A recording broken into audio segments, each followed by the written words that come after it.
What is up, Aaron Story? How's it going? I'm doing good. Chilling, still alive. How about you? I'm doing pretty good. I'm thankful for you to, sit down here with me on a Saturday afternoon, almost morning, Hey, right in the middle. absolutely. I wanted to have a sit down with you and have a podcast. Uh, you know, when I first messaged you, I was meaning to message you the past 4 days before that, and I was really like balancing back and forth because I'm basically rebooting my podcast. And for a lot of people that don't know, before I had a podcast network, which was Space Kaiju Podcasts, and I had a multitude of podcasts, and then it became to be like a little bit of overwhelming, too much on my plate. So I decided to condense it to one show, which is the Nathan Scott Show, which will have little tidbits of things from the old podcast network.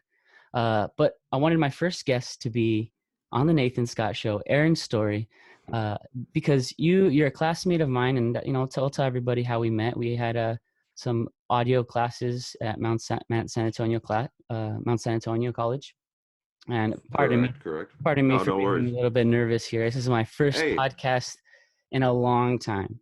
Okay. no worries, brother. No apologies needed. I know doing this kind of stuff at home is a little bit of a shift, and hey, even with the stuff that you hear from me, it's not all one take. It's you do gotta kind of chop it up to make it sound as good as it can. But yeah, Yeah. we met at Mount Sac. Probably what, like maybe 2 years ago, maybe a year and a half. Just about 2 years, one full year. We've had some semesters on and off together, some classes. We're in classes together right now, so Mhm. we occasionally see each other every Thursday, except for this Thursday we had a class off, so that That's was really right. nice. And it's Yeah, but cool. it's been a good time going to that school. I've been to a few different community colleges and in different parts of the country. And Mount Sac gets a lot of flack, but it's definitely one of the better ones that I've been to. And good teachers, good facilities, and good people such as yourself. Yeah. I This is the first time I felt like I found a community at a community college and not just been a paying student that no one really cared about. And meeting you was a joy. We have chatted about movies, and our tastes and goals in this program are a little different, but we have the same passion, and I think that's why we connect pretty well. Yeah, I think we really connected because I think you started off in the field of production and film a little bit, right? You went to the LA Film School, correct? I did, yes. I mentioned in my podcast, I went to the Los Angeles Film School in Hollywood. It's a big building on Sunset Boulevard. It's across the street from Cinerama Dome and Amoeba Music, where it still currently resides. And yeah, I went to film school in 2008 to study cameras and lighting and editing. Cinematography was my major. Editing was my minor. Um, but I graduated in 2009. It was a 1 year program, and that's when the economy really took a dump, and there was nowhere to work. Nobody was hiring. There was no shooting going on, and then it got very cutthroat. So I kind of had to, I had the dreams and goals of working on movie sets and TV sets, which I did do for a little bit, but um, kind of learned it wasn't really for me. I have a buddy that went pretty full on, and he's in the union now, but he hates working in the movies. The magic of it is gone, and Yeah. and even with our radio program or the broadcasting program we're a part of, uh, now knowing how commercials are done and how voiceover is done, it's like you see behind the curtain and the magic kind of goes away a little bit. But I feel what we're doing in this time, this is where it's at, being on the mic, talking to people, telling stories, sharing information. um, and hey, there's no movies being made right now with the whole COVID thing. You can't be within a movie set as 150 to 200 people a day Yeah. in close quarters. So no one's making movies. So hey, look at you and me. This is my second podcast of the week. So here we are. There you go. Yeah. I think we're in the right vein.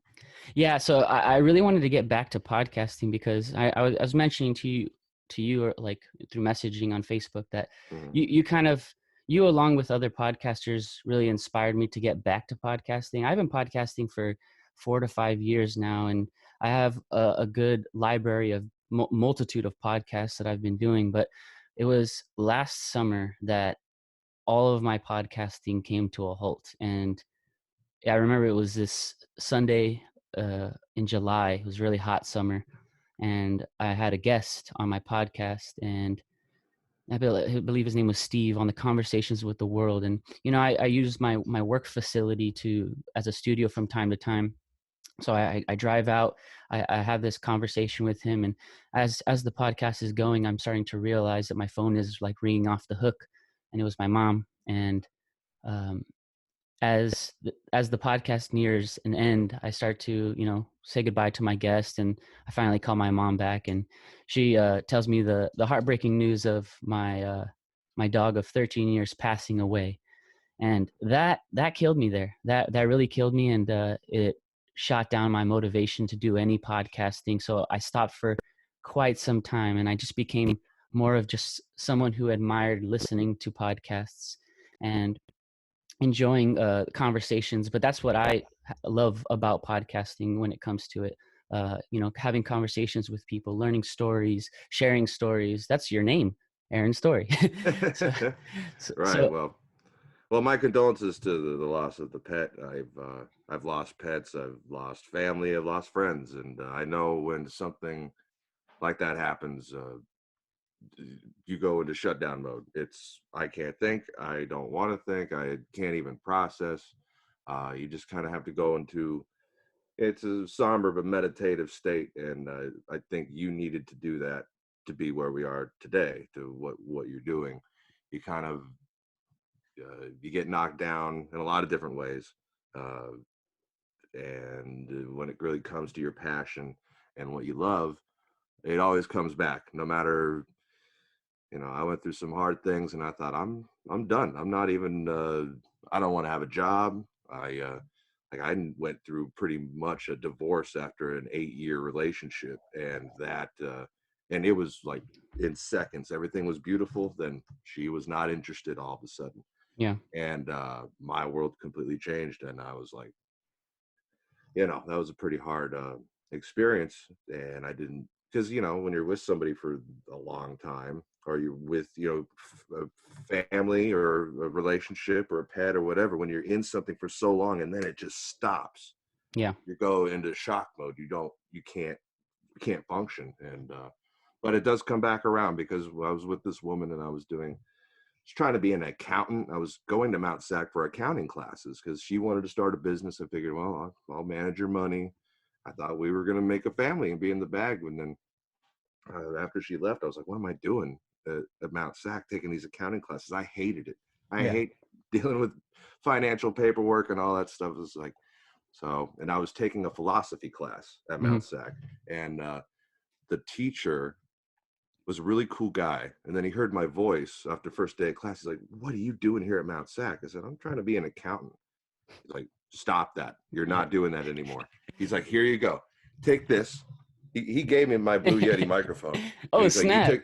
he's like, take this Blue Yeti home. And he wrote his own books. So he's like, do an audio book for me, and let's get this ball rolling. And the first time I did it, I loved it. I was like, oh yeah, why haven't I been doing this? This is a naturally given gift of telling stories and having a good voice. And you have a great voice too. With the in one of our other classes, you won the assignment of the week for the best commercial in our voiceover class, and I actually voted for you. I was like, dude, you killed it on that one. Well, And to be honest with that one, the funny story about that is when how we have to like vote for everybody, and we mhm. have to like listen to. So like on my Saturday or Friday, or I think it was a Saturday, and before eating dinner with my family, I'm like listening to everybody's, and I'm really really listening, and I really listen to everybody's and try to critique as best as possible.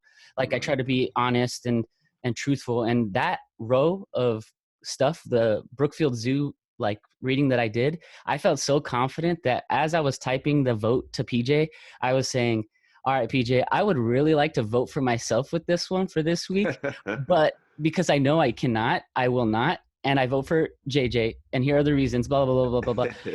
And next thing you know, I get a text message from Crystal, and she's like, dude, you won. And I'm like, wow, with the utmost confidence, you know, that I was feeling. I even told my family, like, I felt like voting for myself. They're like, haha, why would you vote for yourself? You know, who does that? But I thought that was funny. Like, you know, I'm having a blast with these classes, even though, you know, under the circumstances, you know, we are like kind of at home and, Yeah, yeah. but that's what it's all about. I'm glad, you know, your accounting professor gave you a microphone because dude, that your voice is meant for storytelling, dude. Like, and by the way, you did your first audiobook. You read for his audiobook. I did, but it was at a time when I actually didn't know how to do all this recording stuff. He was actually before I was ever in the broadcasting program. Um, he knew that about the studios in the design lab, the four little A, B, C, D that we were using back in the early days. Mhm. And he was like, "Yo, I think I can get you in there to use the equipment to record my book." I'm like, "Cool, let's do it." But he says, "Oh, no, you got to be enlisted in the program, and you have to have taken all these classes." And I was like, "Well, that's a lot of classes, man." When you first look at that, the how many units and everything you need, I was like, "Oh my God, that's at least a 2-3 year endeavor." But I figured, what else am I gonna do, man? Like, try to go be an accountant and hate myself and hate my work um, and it's all about passion. And I'm very grateful for that teacher. I don't know what happened to him. He's not at the school anymore. I wanted to give him Interesting. his microphone back. I was like, "Well, thanks, bro, but it's mine now." I think it was meant to be, and uh, and I think you're meant to be here. There's a lot of great people in our class, in all the classes we've taken, but you've definitely been in the handful of people that I could be like, "I'm going to be knowing this guy for like ever, no matter where you work, even if you get a job doing something in another state or even another country." It's like you and I are going to know each other for a good while, and I'm happy about that. Hell yeah, that's what's up. Have you been working at all, or? That's been an interesting situation since this whole COVID thing happened. I was working at a record store in Claremont, California called Rhino Records, but it's a small business. And once all this stuff hit, they closed down pretty quick. Even I was not comfortable going there. It's a retail situation, deal with probably 1,000 people a day on a good busy day. For the last 2 weeks they were open, I didn't go. And they only had me scheduled for like maybe 1 or 2 days. So I'm like, that's not worth it for that amount of money.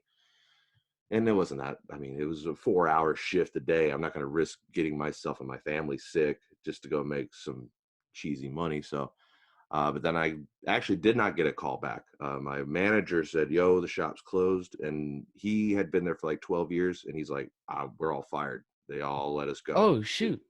Yeah, it's like, this is now, they're going to run purely online for now. They want to reopen, but even people who had been there for 10 plus years are not going back. So Damn, that that's was kind of unfortunate. yeah, it was kind of a bummer. I really enjoyed working there.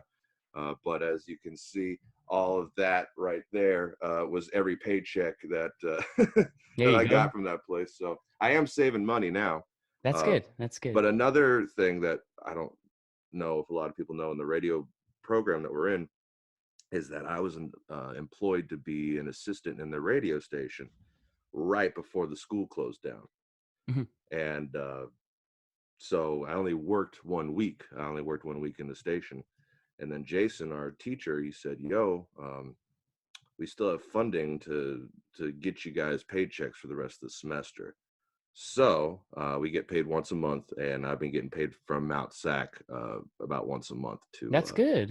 That's which, I mean, I'm not. It is awesome, but I feel kind of strange because I'm not really doing a whole lot. I mean, I get a couple calls from some people in our class, like some of the A students in our radio class, like, "Oh, I don't know how to do this," or stuff. So I feel like I'm doing my employment duties. But yeah, yeah, from once the home. school opens back up, since there's no radio classes during the summer, I won't be working at the school. So I'll probably just go on unemployment until the fall opens up, and Jason will hopefully have me back.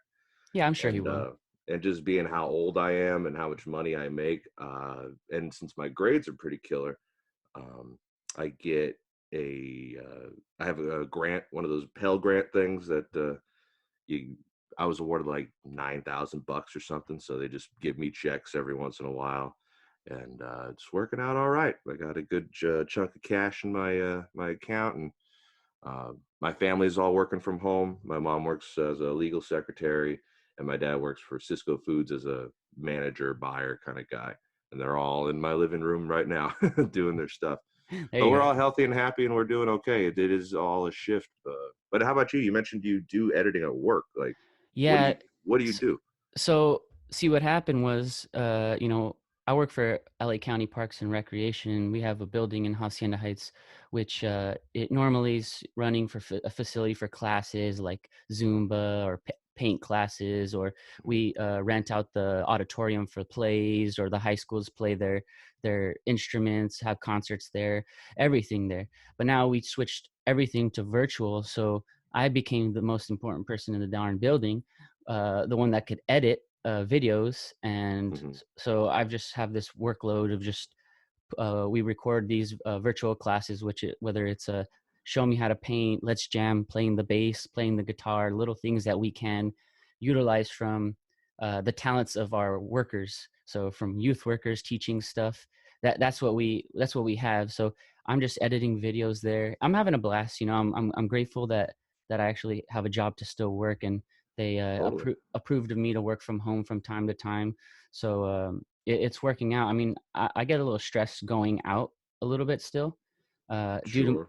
I mean, I'm a type 1 diabetic, so like having that underlying uh, That's right. condition, I'm just like a little bit stressed out of like coming across people too much. But I mean, hey, I mean, you gotta kind of like suck it up just a little bit.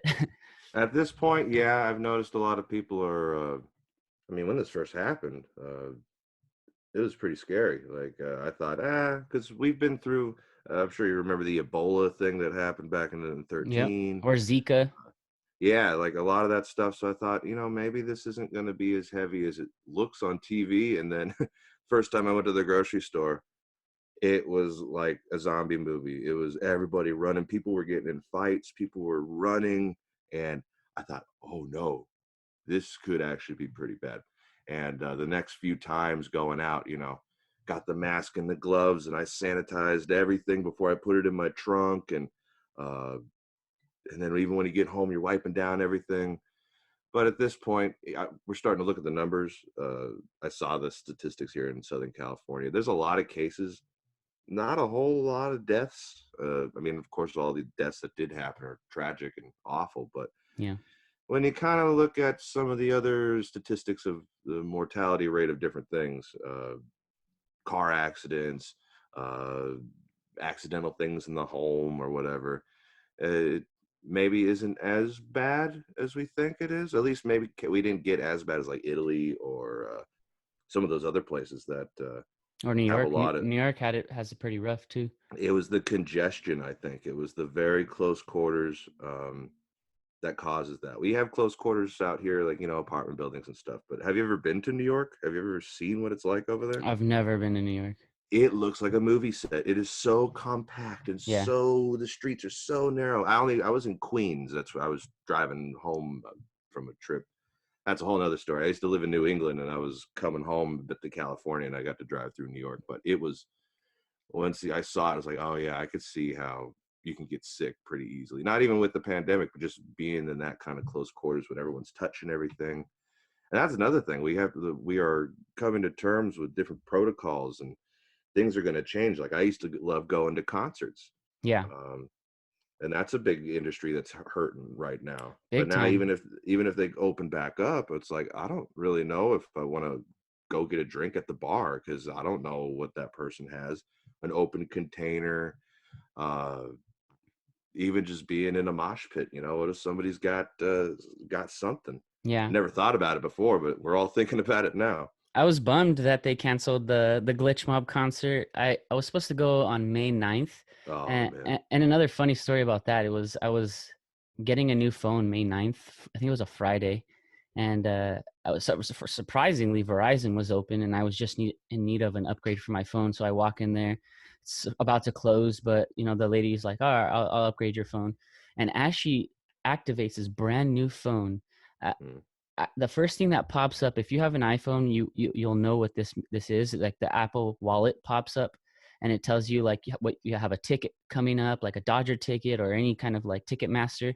And what do you see? It was 7:15 at the time, and then it says Glitch Mob concert tonight, 9 p.m. And I was like, dang, I was supposed to go to a Glitch Mob concert tonight Uh, with my cousin. I'd be dancing my butt off tonight, but stupid COVID-19. oh yeah, yeah. I was gonna go see a metal band in downtown LA the week of all this stuff happening, and they're originally from the East Coast, and they're not a huge band. They don't have a huge fancy tour bus. They have just a van, like 5 sweaty dudes in a van, just traveling across the country. So they were in like Arizona or in San Diego, and they were coming up to LA. And I kind of chat with the guys on Instagram. I'm a huge fan. I post their records all the time. They kind of know me. So I talked to them. I was like, yo, you guys going to be able to make the show tomorrow? They're like, as far as we know, we're scheduled to play, but who knows? So I'm like, Dang, hope to God it happens. And then like a half hour later, sorry guys, we got to go home, which is crazy because they're just, a couple guys like you and I with not a whole lot of money yeah, that they were banking on at least 5 more shows, 5 more payments to to get it get back going. home, Yeah, just to have the gas money to get home. So they were like, we're stranded. Can you guys just like Venmo us a couple bucks? I need a sandwich and some gas just to get to the next state. And a lot of bands and sports teams, they were dealing with the same thing. I'm sure there's a lot of people out in the middle of nowhere traveling for whatever, then poof, go home, go inside, leave. And but hey, places are opening up. One of our classmates, she lives in Oregon. I was looking at her Instagram story, and like she's at the beach, she's at I restaurants. saw There's that. I saw that. She's actually going to be on the podcast on Monday, so oh, it'll be, dope! I can't wait to yeah, hear it. She's great. yeah. She is pretty great. Yeah, she's one of the other ones that I think us three, we're gonna be seeing each other in the future forever. Heck yeah. She's pretty sharp. So, going back to your podcast, I want to kind of like highlight over your podcast. So, Sure. a story on Sunset. Like, well, okay. First off, what inspired you to want to make a podcast? Well, I've been having a lot of people over the years, especially in the classes we've been taking. That you got to do a podcast. You got to do a podcast. It's easy. Go for it. Go for it. And yeah, it's essentially easy. You get a microphone and you talk into it, and then you see if it's entertaining. Uh, but when it came to like marketing yourself and the rules and the specs of your artwork and how you get connected to different sites and streaming services, I had no idea. That kind of was daunting to me. I was like, that's a whole world. I'm going to have to look at YouTube videos and marketing experts. How do you do this? So luckily they had the podcasting class at Mount Sac. I signed up for it last semester. With the what semester are we in? Spring right now? It was Yeah, in fall, fall and only 3 people signed up, so they had to cancel the class.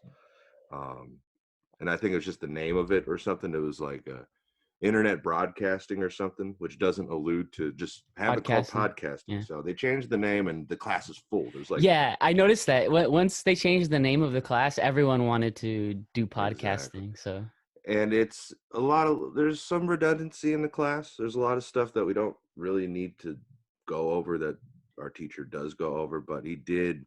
Uh, Here's a great hosting site. How big your artwork has to be. Don't use anything that's copyrighted. Don't all those little details. Started to build the foundation of like, oh, okay, cool. Now I know how to do it. And I'm mostly a music guy. I'm a concert photographer. I worked at a record store. That's my world. So I was like, oh, I'll just do a music podcast. Why not? yeah. First thing our teacher said the first day, don't do music. And it's like, oh man, well, okay, then what are we gonna do? Then he said, what do you guys know best? What do you individually know the best?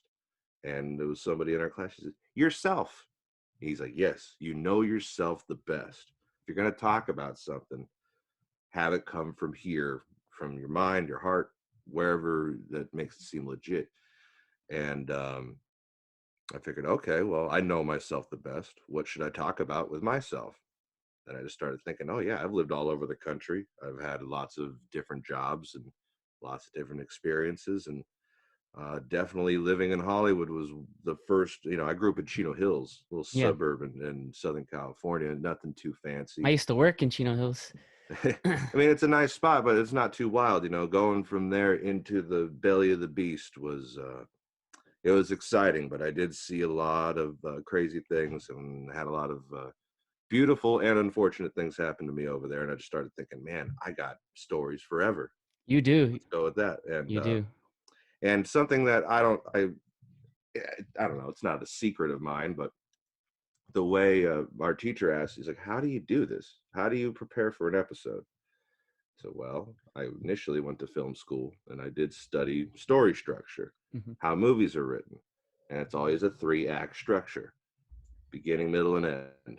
You got your climax right in the middle, you got your build up, climax, and then descent. Hmm. So I take a notepad and I take the story I have in mind and I do brackets. So it's like, here's 5 minutes, here's 5 minutes, here's 5 minutes. And then I just fill in the details. And then I'll look at my notes, and then it kind of forms itself into like a legit uh story. This is a legit story. It's not just me saying, I went to Starbucks and I got a coffee and then I went home and then I had a bagel and then I went to sleep. Anybody can do that. Exactly. Um, so you got to make it engaging and interesting. And I even been watching a lot of different things on YouTube, Hmm. uh, podcasters, video game people, just movie reviews or anything, just seeing how people make their content. And some of the things that I do, Steve-O from Jackass, if you're familiar with him, he Yes. started doing a video series of like his top 10, like my top 10 most expensive things. Stories, right? With his Right. with celebrities and stuff like that. And I bet if you listen to him, I don't copy him, but I was listening to him last night and I was like, whoa, we kind of do the same exact thing. The way our inflections go and the way we tell the story, but then we bring it back a little bit for a couple details. And then we get to the meat of the whole thing. And Exactly. if I would to give advice for anybody to do podcasting, watch and listen to other people doing it. Yeah. Um, and know what has been done a lot and listen to yourself a lot. Even with the 4 episodes I have, I don't want to say the same things in the intro. Don't want to sound like a tape recorder. So I was listen to what I said. I write it down. It's like, don't say that. Say something different. Or even listen to the last 3 episodes. You don't want to say something that, hey, how's it going? Welcome to the show. If you say, hey, how's it going? Welcome to the show. Hey, how's it going? Welcome to the show. It's like, it definitely doing these radio classes has taught me to have variety and spontaneity all the time. Because Yeah. the moment you start hearing even some of your favorite people, you'll start picking it up. It's like, that guy says that same phrase at the same part of the show, and it drives me up the wall. So, No, I think you're doing a fantastic job so far. I mean, I've listened to every single episode that you've put out. Of like I believe 5 episodes you have right now. Um, that 5 or 4. sounds about right. I Uh, think it's 4. It might be 4. 5. I don't know. Well, We've been doing a lot of projects here at home these last few weeks. It gets a little blurry, but I believe it's 4. Yeah. 4. You've been doing a good job of like keeping your story, keeping me engaged and not like saying like, all right, is this guy done, telling the story? Because like, I Right. mean, from almost getting like killed by like America's Most Wanted, you know, vigilante to meeting people in Hollywood that you probably didn't think you would see from time to time. I actually wanted to talk to you about David Arquette. All right. Yeah, I'm down. Of course. Wait, by the way, when you brought up Eight-Legged Freaks, Yeah. that made me super happy because I used to watch that movie so much every time on Sci-Fi when I was a kid. I love that Yeah. movie so much. But you're engaging and your stories are really unique. Obviously, you have your own set of stories to tell. So I would tell anyone to go and listen to your podcast, which is on Spotify and you have Wherever you get your Buzzsprout. podcast, just look up A Story on Sunset. And I appreciate that, Nate. It is not easy. It is challenging, but it's fulfilling. One thing that, after having so many memories and living so many places, I don't get to tell these stories on the daily. They're just locked in my head. Like, that most of these stories are from 15 plus years ago, and they've just been sitting here, and it's like they almost become like a dream. Like, did it really happen? Does it really matter that that happened? But now that I've been doing the show and people are really engaged, it makes those memories real again, makes them an actual thing that happened. And it's, you know, I link some things to actual factual things that happened, like when the Lakers lost the championship, and Halloween in 2008 with the Prop 8 stuff. It's like, yeah, that was real. You can go look in the old news archives. That was the day that that happened. And it makes my, I don't know, it's fulfilling for me. It's like having a nice bowl of chicken soup for the soul. Like, it's makes me feel real, you know, because even all the years of trying to make that kind of film work, like, I felt for a long time that was my time in LA even worth it? You know, I spent all that money going to school, could barely get a job in the industry. People turned into monsters. My friends, a bunch of them went to rehab, went to jail. A bunch of them were from other parts of the country and they had to go back home. And the woman I was with for 8 years, I met her while living in Hollywood. And then once she left, I was like, oh, well, really, was any of that worth it? That was pretty rough. So now doing this podcast, it's been really revitalizing for myself, Good. to feel, uh, I don't know, valid, and uh, what I went through was real, and other people can enjoy it, even though getting almost killed. That's a great story. Yeah, that was an intense story. A good first episode you had there. Thank you. Um, so you said you were from New England, correct? No, actually, I grew up here in Southern California. Okay. The woman I met while living in Hollywood, um, she wanted to go to grad school. Hmm. I'll tell a little more about that whole situation. So she worked at UCLA when I met her. She was a lab tech. She was a bio major. She had a bachelor's at the, or yeah, bachelor's at the time. But it was a contract job, so she ended up being out of a job, and she was looking for something else in that field. And the only thing she can get, this is around 2009, 2010. She found a job at the UC San Francisco doing the same thing. So she moved up there. And at this point, we were dating for 6 months or something. Really, we're digging each other. And I was bummed that she had to leave. Oh, this is when my friends started going to jail, getting arrested, going to rehab. People were becoming just, I started to see the real ugly side of people and what Hollywood can do to good people. And I was living with my parents in a small 2-bedroom apartment in the middle of Hollywood, and we were always got along, but I don't know. I was feeling like I can't be here. I want to go be with this girl. So I actually moved up to San Francisco and lived up there for about 2 years while There you she go, had her. San Fran. It was great. I mean, it's pretty struggling now with a lot of the homeless issue, and it was pretty bad back in those days too. But it was a magical experience, man. I lived in the Haight Ashbury area by the park. I love San Fran. I've been there a few times, and from what I remember, it's gorgeous. It's a magical place. Yeah. But it was crazy. We had to move to a second building because one of our roommates had a drug problem. So we were like, well, let's just go get our own place. So we got a studio a little bit closer to downtown. And but it was an old building. And if anyone's been to San Francisco, it is a little rainy up there. There's a lot of moisture. So when the rains really started to happen during the fall, we started noticing all this black powder collecting on the bottom of the walls. Uh-oh. And we started sneezing. My girl was having a bloody nose every day, and I'm like, uh-oh. What is So it? we got a mold guy to come take a look, Uh, and he's like, you got to get the hell out of here now.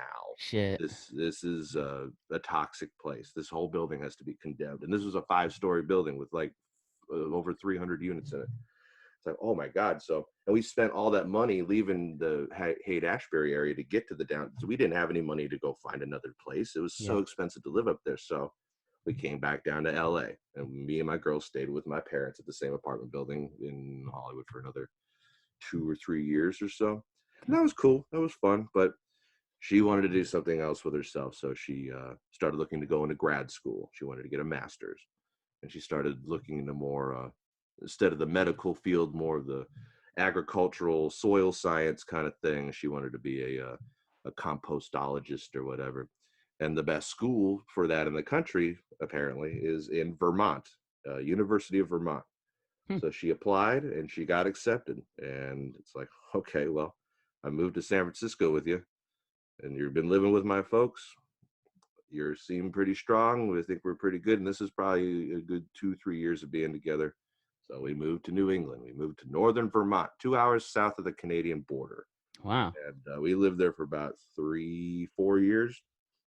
And that was rough. Beautiful place, lots of great food. Um, but they hated people from California. Oh. We actually even almost got ran off the road a couple times. People Oh, seeing our place, geez. and they were like, "Get the hell out of here! We don't want you here." And it's like, and Wow.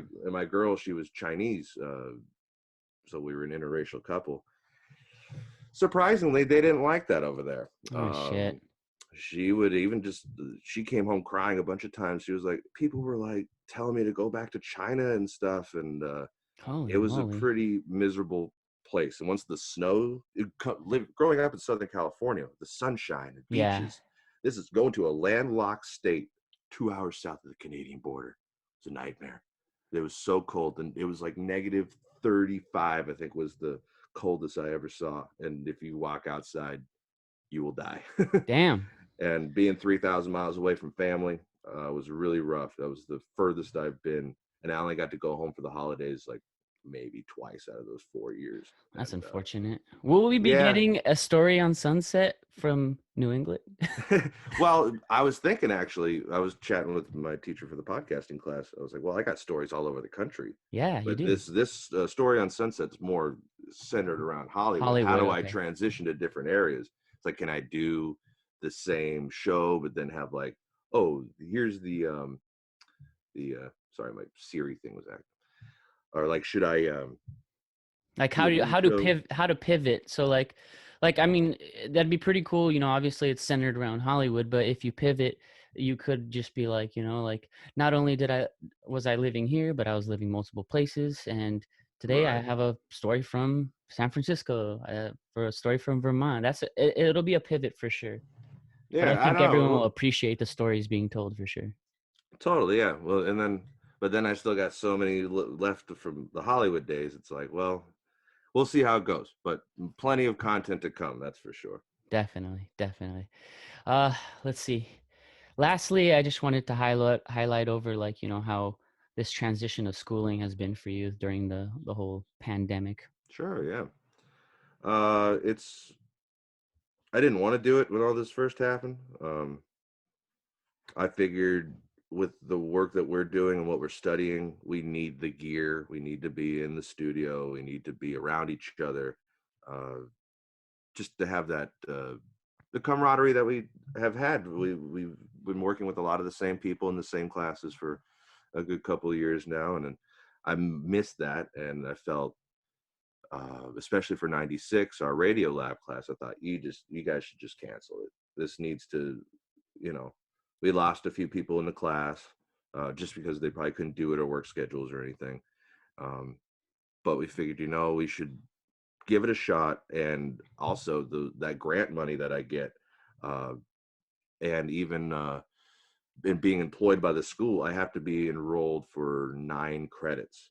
Got So if it. I drop one thing, I'm out of all that money. So I figured, of course, you don't want to do things just for the money in life, Yeah, but yeah, and during this time, it's like, dude, I need all the cash I can get, so I have to exactly. stick with this. And if we have to sacrifice quality or amount of learning to get through, it's okay. Eventually, we'll get back. And I mean, there's a few things a part of our program that, uh, like the internship thing. I brought Yeah, that up with Jason. I was like, that's one of the last things I need to do. I need to do another 96 and do the internship and some other work experience or something.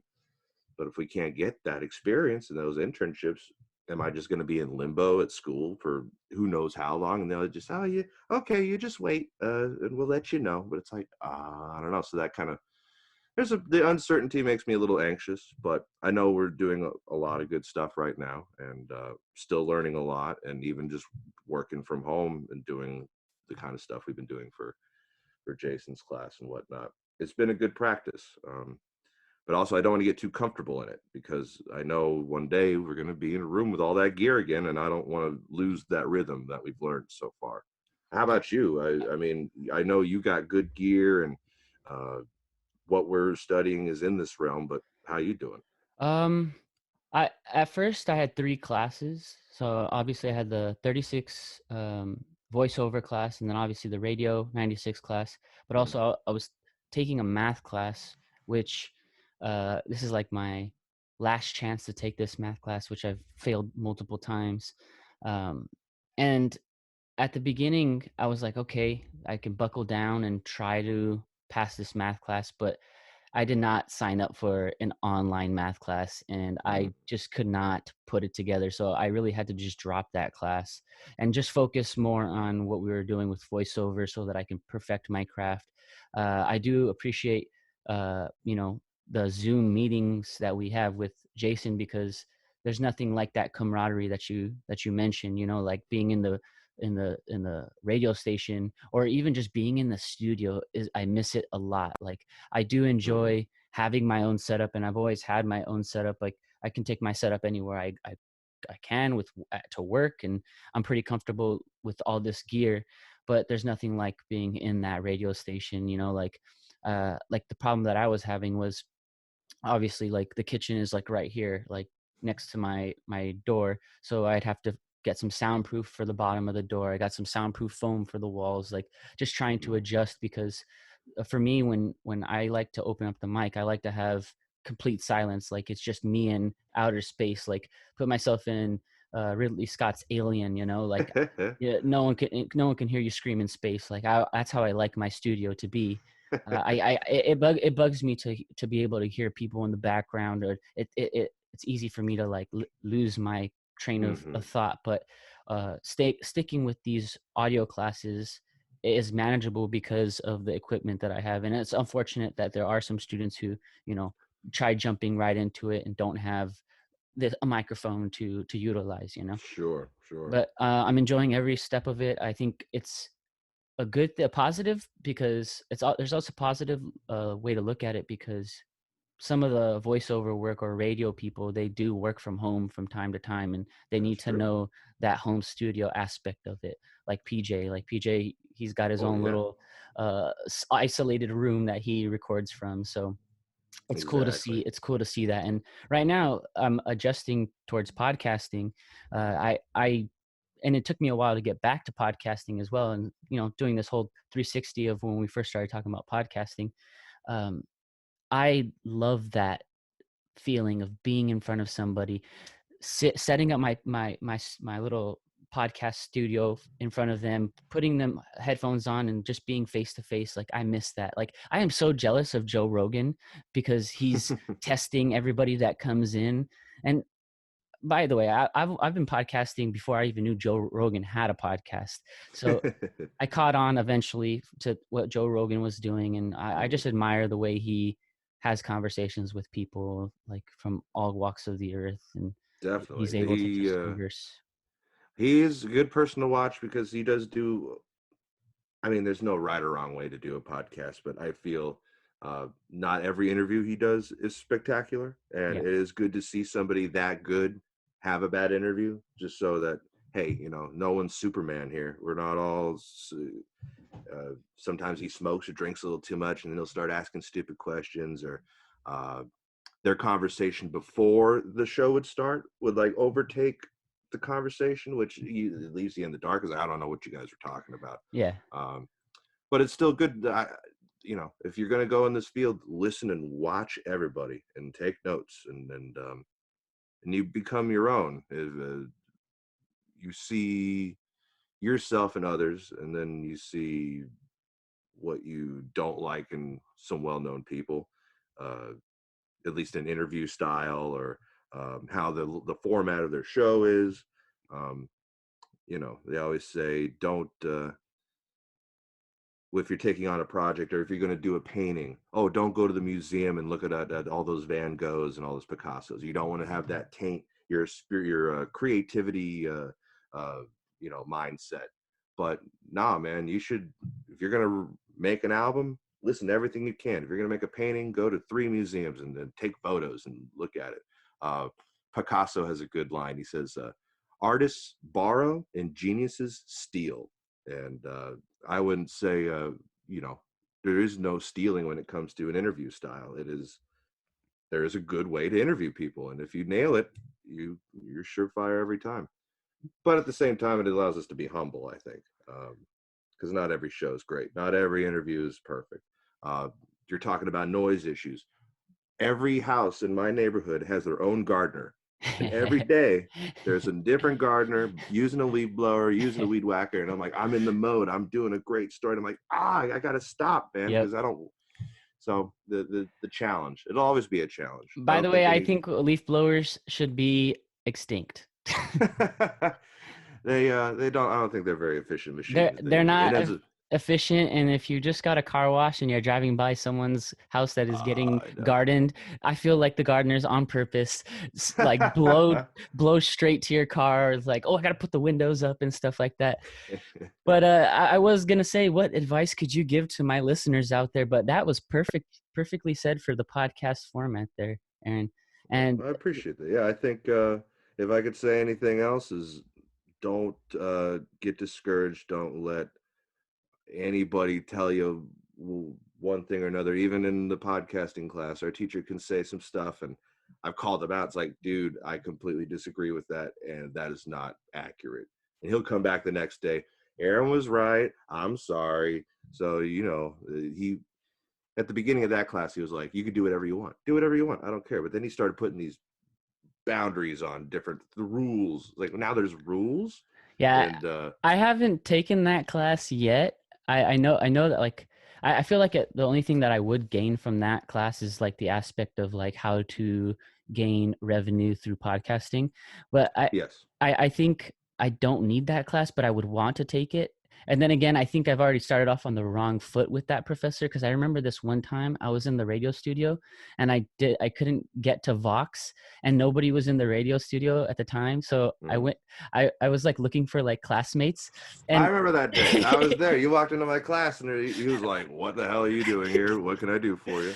and I'm just like, could someone give me the password to the Vox? And someone's like, Oh. there's no password. I'm just like, oh my gosh. Nah, don't let that discourage you.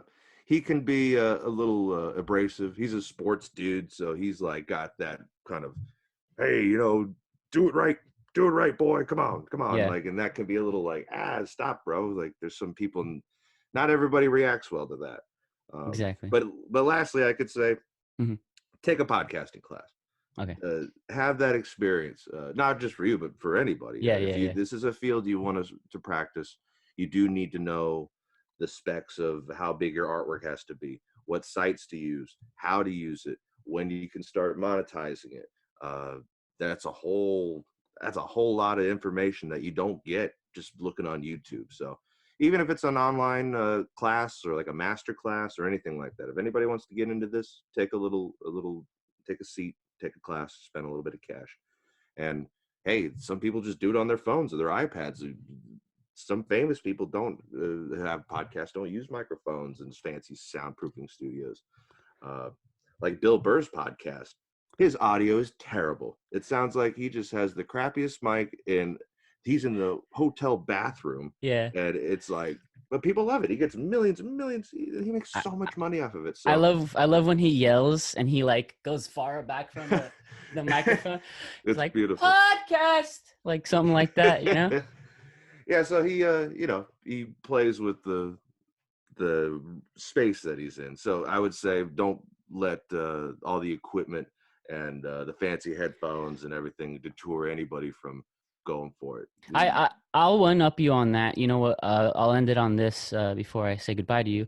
All right. I was producing a podcast for someone, and I was really excited for this podcast. It's actually a few episodes, about 9 episodes on my podcast network stream, and this guy I love I love him a lot, and so it sucks that our friendship kind of broke apart for this reason. But if you want a podcast, focus on the conversation and not much of the equipment, because if you're just starting out, your phone is your best friend. Like don't refrain from utilizing a little recorder, because at the end of the day, what people want to focus on is the two people talking and the conversation at hand. And later on, the equipment will come with hopefully the success of those conversations elevating and elevating. So Absolutely. don't drown too much on the equipment, because the equipment will come later.